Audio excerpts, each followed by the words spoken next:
Hello, how's it going, everybody? I hope you guys had a great weekend. I know I did. I got a lot done. And, first weekend of fall, I told you a couple days ago, it is my favorite time of year. So, I've just been kind of stewing on a few things that I wanted to put out there before the week starts off tomorrow. And I do intend to have a video together each morning. So hopefully the people that are enjoying my my videos will look forward to that each day.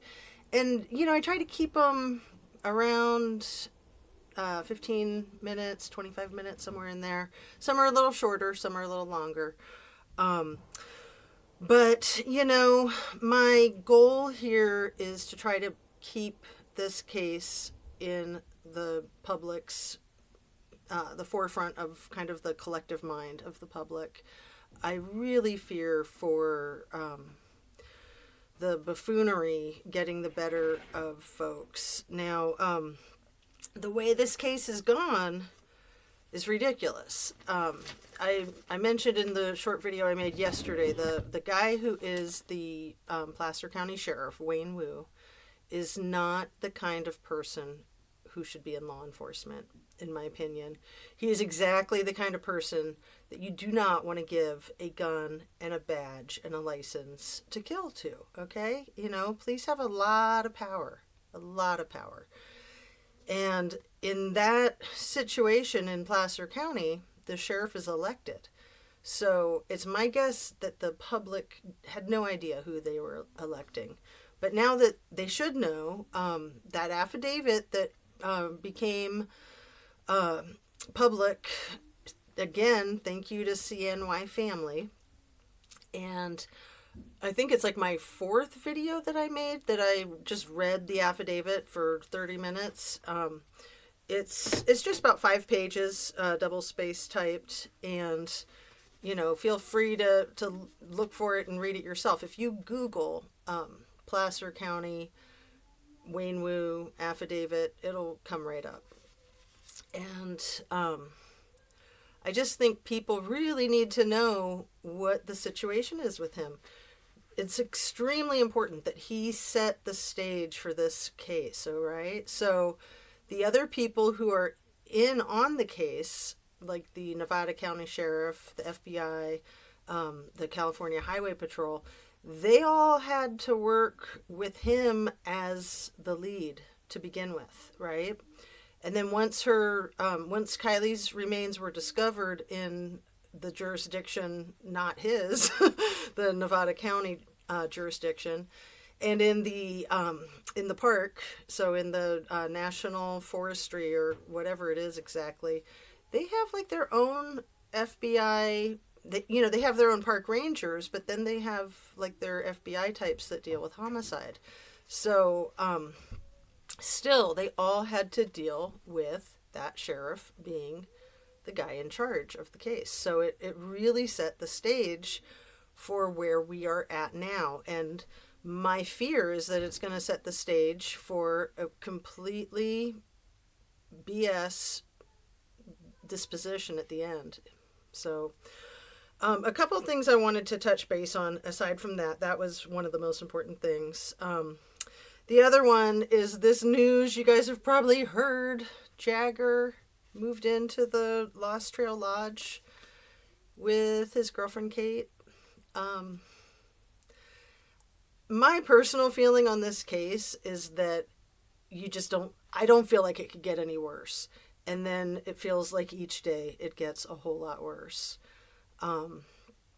It's just freaking mind-boggling, What's going on here? Are they the indentured servants to the mom? Like, does she have dirt on them that she can basically make them do whatever she wants? Or what? What in the world? I mean, that's the only thing that would make sense to me. It's just unbelievable. Damn these people. Damn these people that Kylie thought were her support system. No wonder this happened. really, right? I mean, that's a horrible thing to say, but it's true. If that's your support system, if these are the people that you rely on that are the closest to you, you're in a pretty bad way.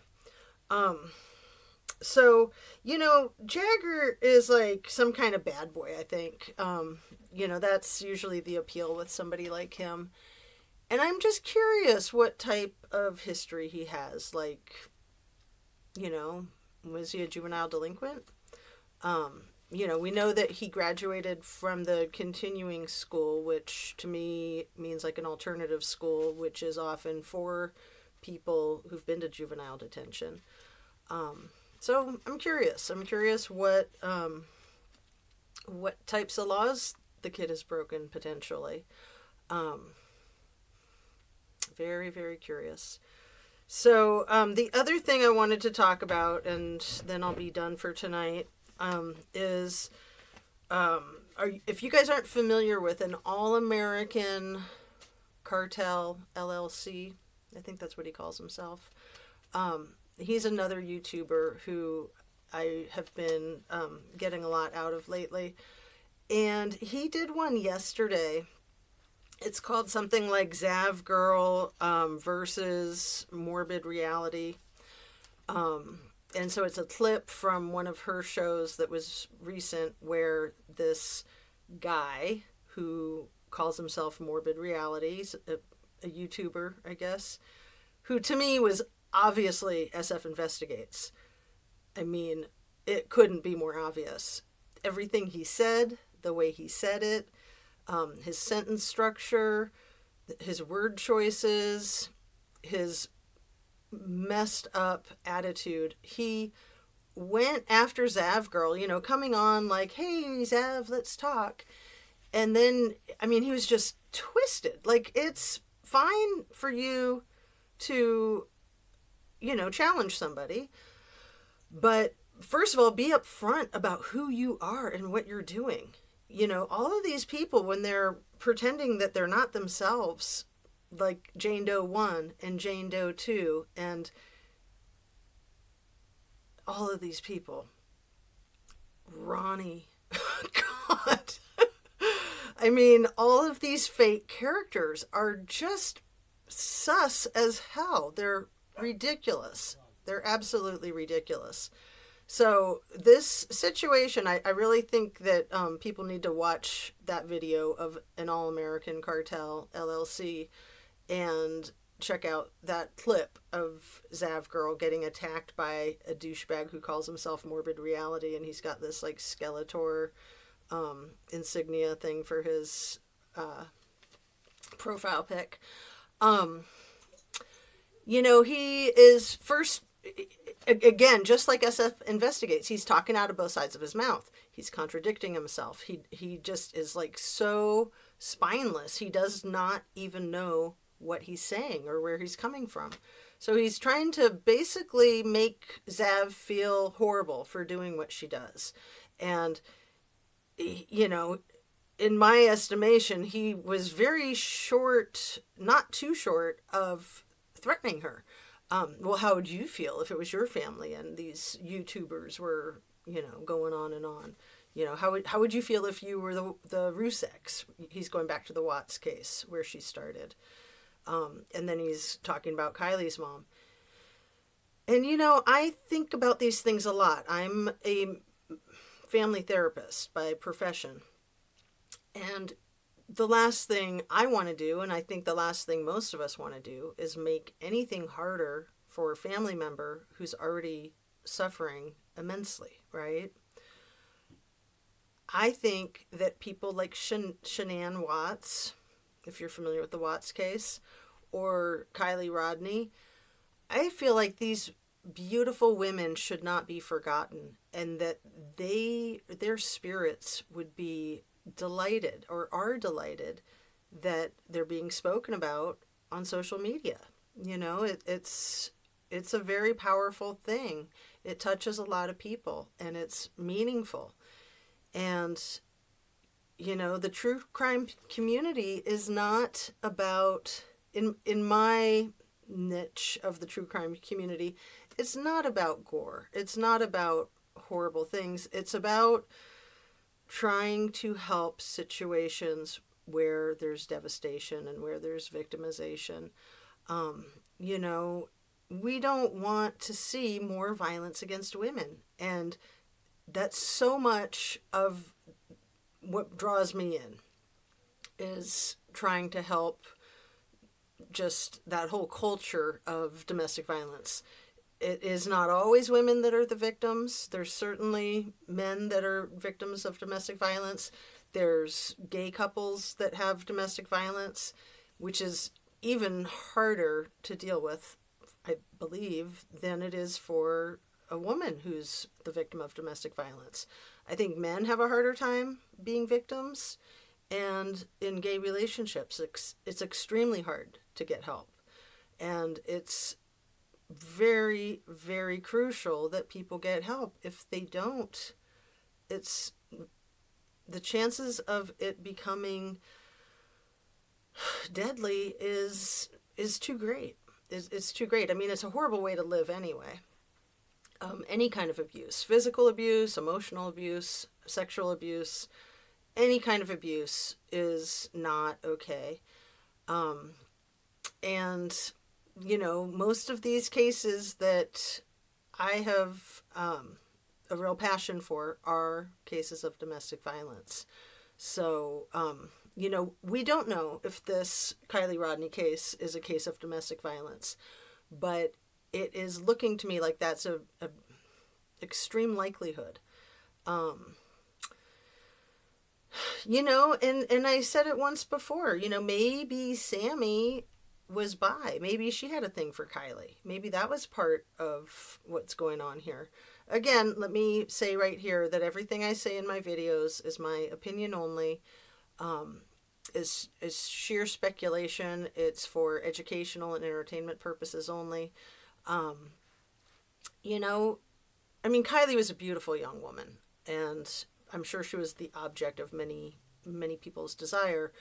And if she had dumped Jagger and he was, you know, scorned, then it would make sense to me that he would have done something to hurt her. Honestly, it has felt to me like what's going on here is that these kids planned on hurting Kiely and that they needed to get her to this party to hurt her. If there even was a party, we still don't know. That's the last thing I want to say on this case for tonight, is that my feeling, my perspective, my opinion is that 99% of what we know about this case is fucking bullshit. Absolutely fucking bullshit. I don't think we know anything.